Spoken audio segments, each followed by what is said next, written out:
Hello everyone, in today's video I am going to walk you through how to copy wallet address on the Bitget app.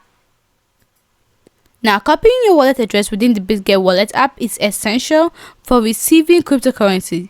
Here is a step-by-step guide. Launch the Bitget wallet app on your mobile device. Choose the specific cryptocurrency wallet for which you want to copy the address, that is Bitcoin, Ethereum, etc. Now, look for a button or option labeled Receive, Deposit, or something similar. It's usually located on the wallet's main screen. Your wallet address will be displayed as a long string of letters and numbers, and often a QR code will be present. There's typically a copy icon, often two overlapping squares, next to the wallet address. Tap it. This will copy the address to your device's clipboard.